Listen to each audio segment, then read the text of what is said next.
Hello and welcome back to the studio. I hope you're having a wonderful day. Today is a bit of a retro of Inktober 2019. I actually made it. I've got a big stack of images that I did, and I thought I'd quickly go through them and kind of review them all and what I learned from them, if there was anything at all. Probably most of them will be, well, these are pretty pictures, but anyways. So the first image I did was a failure. I was trying to use it as I was trying to create an image using the techniques of watercolor, figuring that these were water-soluble pens and that would translate over. And in a way it did, but in a lot of respects it didn't. So the ink didn't want to move as much as I was expecting it to. So this one was a failure. In fact, the first day I ended up doing 2 images because I wasn't happy with the way this one was coming out. I thought I would, I just figured I'd stop. So that's what I did. Sometimes it's just better to cut your losses and go on to other images. So I ended up doing this one, which came out rather nice, I thought. There we go. Just a nice view into a river valley. I was thinking in terms of the Oregon coastal range and just a little path along the river here from some altitude looking down. So it gives it more interest, visual interest, and kind of puts the viewer more into the image. So I really liked, I'm looking over it now, I did like the feeling of depth, the atmospheric depth I got with kind of a muted design for the background, and you get into greater detail and darker color as you move towards the viewer. So that was a good one. And I was really happy I stopped.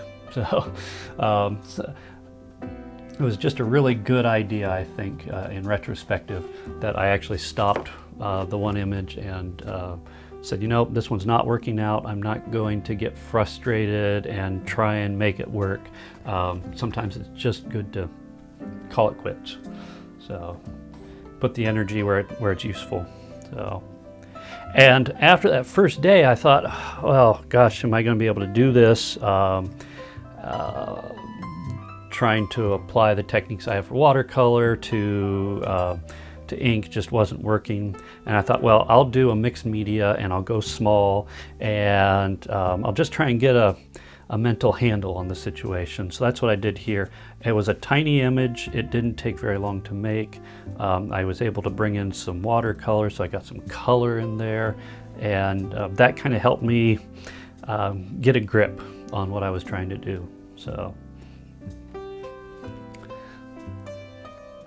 And the following day I said, you know, I don't need the watercolor, I'm good here, but I want to keep it small. Going with the full sheet of 9x12 paper is just too much for this point. So I grabbed this image from a friend on Facebook, and basically I grabbed the dog, and then I just put in a background and foreground that I was happy with. So.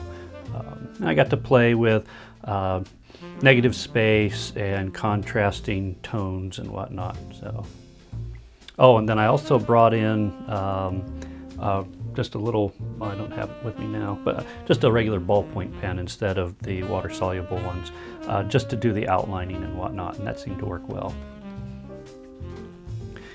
And continuing on with that theme, I was keeping it small. I was keeping to subject matter that was not very challenging, and made for, yeah, that's right. I really liked this design here with the reflection and whatnot, and so I thought I'd carry it over to this image. Just another path. I love paths in the woods, and I love water. So yeah. This is kind of my kind of drawing right here. So it was working well, and then I thought, well, I'll challenge myself a bit. I'll work. It was a beautiful day. It was a beautiful weekend afternoon. The sun was a bit high, but still good light, good shadow. And I went ahead with a tree in a tree house in our backyard, and just worked with a basic composition there. Got a visit from the neighborhood cat, which was fun. Rusty shows up in that particular video. If you like cats, go and check that one out. He was being cute. And I think this was a Sunday. It was late in the day. We'd been traveling, and I was running out of time. And I thought, well, how fast can I do a drawing just from dead stop? So that's what this one was. It's very rough, but it was a fun little challenge. I think I did this in under 10 minutes. The video I know is under 10 minutes, and it's start to stop. You know, there's no real editing involved with this one. So that was a fun little challenge.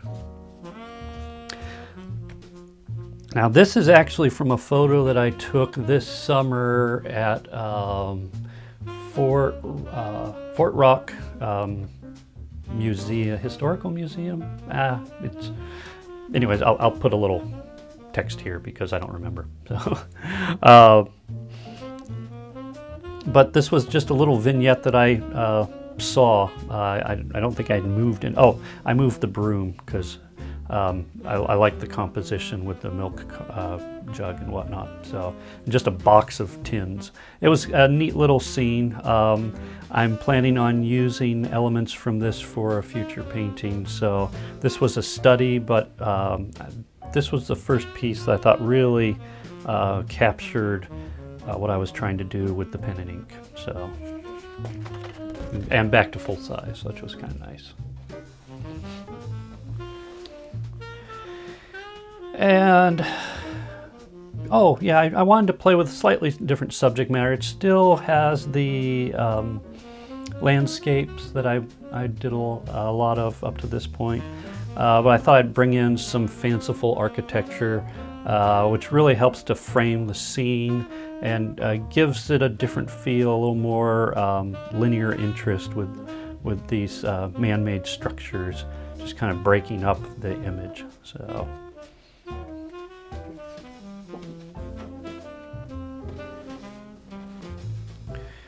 And this one was actually, I'm going to, hold on a second, grab my, there we go.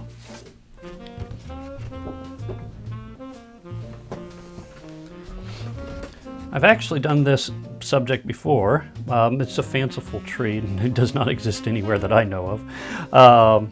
But I really like the trees hanging on to the sides of cliffs and the root structure showing. You're able to give a tree a lot more expressive energy when you can expose the roots, and you can really let the branches move around, and they're a little more sinuous than you normally think of a tree as being. So, but I was running with that idea. It's a good subject matter.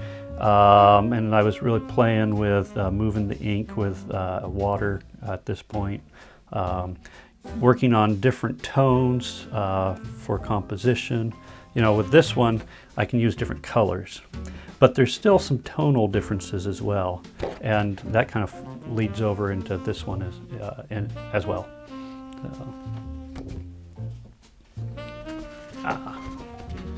and the next one. The nice thing about being an artist, the ability to draw, is that you can create your own world. And I love nothing more than to get up early in the morning when we're at a lake and we've got a canoe with us. I just love to get out there with a cup of coffee, a piece of beef jerky, and just paddle around. I'm up before the fishermen. The fishermen are looking out of their cabins and tents and looking at me and saying, "What's wrong with you?" But it's just so calm, and if you've got a little bit of mist on the water, it's just a beautiful time of day. I get up before the sun comes up so I can watch that sunrise come up over the mountains and just cast these amazing lights across the waterway. There's nothing to obstruct the view. The wildlife is active, and there's just no human activity other than me, and it's just an amazing thing. I remember one morning seeing sea seen otters, not sea otters, but seen otters. They didn't expect to see any humans at that hour, so they were quite shocked to see me, and as soon as they did, they disappeared. But for a moment I was able to experience that, and it was just a wonderful thing. So just the idea of having the canoe ready and having a little cabin right on the water is just a dream. So I don't know if that'll ever happen, but it can happen here on paper, if nowhere else. So it was just a fun painting to do, or drawing to do, and again working with the contrasts of the different shades of gray. So, oh, and then this one was also where I had a little whoopsie with the wrong color pen or tone of pen, and in the video I actually go through fixing it. So it got a bit darker than I wanted, but this part I really like. And anyone who's familiar with the Pacific Northwest and Oregon and the Columbia Gorge knows what this is. And in a minute I will actually remember the name of it.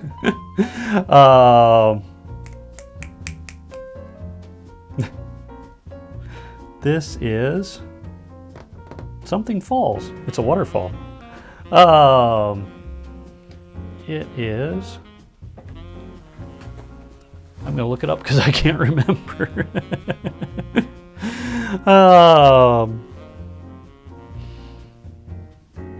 Funny.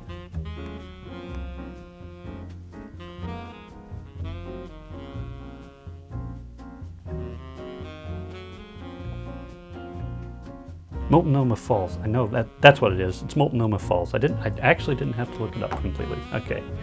So yeah, this is Multnomah Falls. It's the first time I saw it was, I think maybe I was 12. I was traveling with family, just a big circuit of Oregon at the time, and this was one of the stops I remember. I've got a photo from way back in the day. It's an actual physical photo of the bridge that goes across the gap there at Multnomah Falls. It's a beautiful location. This one I was struggling a bit trying to get the textures and whatnot of the vegetation and the rock, and I was right at the point of giving up, and I thought, there's good elements here. Why don't I just run with the real dark tones and give it more of an expressive nature to it. So that's what I did. And overall, pretty happy with it. There's elements I can do better. There's always room for improvement. This was one of the first times I really saw that the paper wasn't really up to the task, where there's just a little bit of beating or balling up of the paper when it gets really wet. So that was that. And again, I wanted to do something that wasn't landscape, so I thought, well, for this one, I'll go with seascape. And this is just a catch, and there's not much to say about it. I got to play with a lot of little details and expressive strokes when it came to the human forms. There's actually two. The one is hard to see, but just to give the feel of movement and form, so without getting really hard into detail.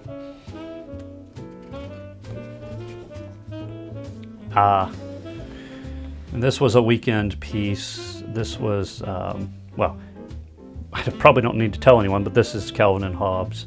And I thought, well, it was a Sunday, wanted to do a cartoon. I remember, Sunday cartoons, and so this one was a learning experience because sometimes you have to, in the process of copying, you learn something about the style or technique of the artist. And so Bill Watterson, I've discovered that his style was very familiar to me because it really reminded me of the Sumi style of Japanese painting. So that was fun.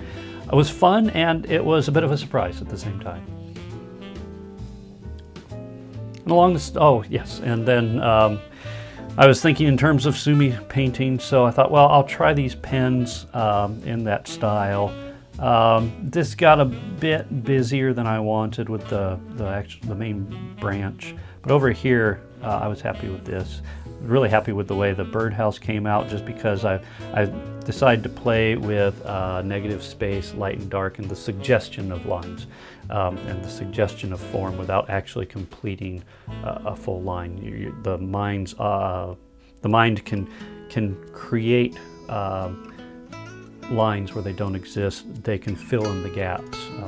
We're amazing at doing that. Sometimes it's a disadvantage, but in the case of art, it's a real strong advantage. And as an artist, it's nice to be able to take advantage of that, because you can create the scene without it becoming too busy. So you can just hit the high points. So from a design element, it just really adds something to a drawing or a painting. So.